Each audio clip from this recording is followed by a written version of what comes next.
فقط غوږ ونیسه. Just listen. Just listen.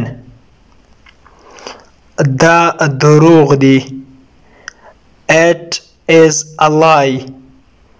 It is a lie. نور هیڅ هم نه. Nothing else.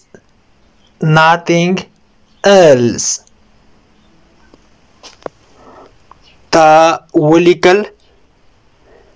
Did you write? Did you write? هغه وانه وریدله. He didn't listen. He didn't listen. آیا تا ډوډۍ وخوړه؟ Did you eat food? Did you eat food? ما چای وڅښه. I took a tea. I took a tea. took د ټیک دویم حالت د معنی د اسهاله یا زیاتې معناوې لري خو دلته یې مقصد د اسهال دی. آرام اوسه یا ورخطا کېږه مه. Take it easy. Take it easy. څه وشول یا څه پېښ شوله. What happened? What happened? هغه ډېر مهربانه ده. He is very kind. He is very kind. Kind معنی ده مهربانه. د الله عبادت کوه یا الله ته عبادت وکړه. Pray to Allah. Pray to Allah. هیڅ کله خراب مړۍ یا ډوډۍ مه خوره. Never eat stale bread. Never eat stale bread. stale خرابه. bread معنا ډوډۍ. ما هغه د غرمې ډوډۍ ته راوغوښته یا هغه مې د غرمې ډوډۍ ته دعوت کړ. نو په انګلیسي کې به وایو I invited him to lunch. I invited him to lunch. پرېږمې ده چې لاړ شم زه یا ماته اجازه راکړه چې لاړ شم. Let me go. Let me go.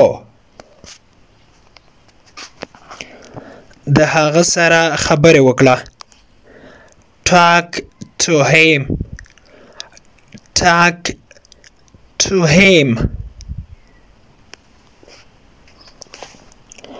دوی ډېر بې وفا خلک دي. They are very disloyal people. They are very disloyal people. disloyal معنی ده بې وفا. people خلک.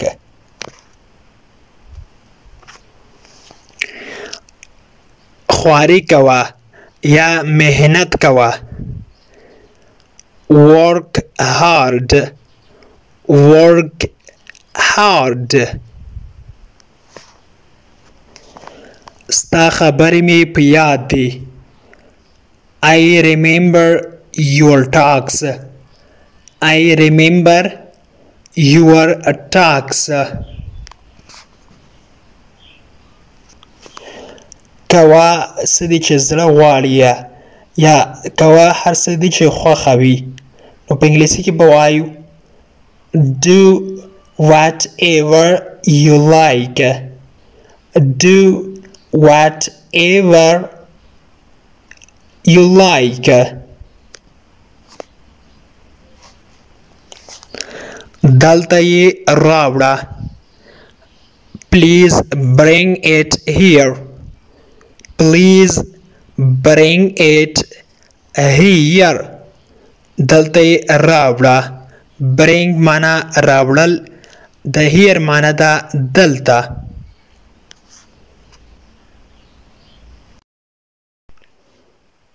د انګلیش ټو پښتو لرنینګ کورس ګرانو زده کوونکو د نن ورځې کلاس تر دې ځای پورې و. هیله ده چې یو څه مو ورڅخه زده کړي وي. که غواړئ چې انګلیسي ژبه په سیمپل ساده پښتو ژبه کې زده کړئ نو مهرباني وکړئ زموږ انګلیش ټو پښتو لرنینګ چینل در سره سبسکرایب کړئ او تر څنګ یې د بیل آیکن ووهئ او بیا په آل کلیک وکړئ. دې سره به زموږ هر نوی کلاس چې موږ یې روزانه اپلوډ کوو تاسو ته په خپل ټایم در ورسیږي. او که چیرته کومه غوښتنه نیوکه یا پیشنهاد لرئ نو مهرباني وکړئ موږ ته یې په کمنټ باکس کې پرېږدئ. تر بیا چې زه حاضرېږم تر هغې مو په پاک رب سپارم. هر چیرې چې یاست الله مو مل شه. Thank you so much for watching.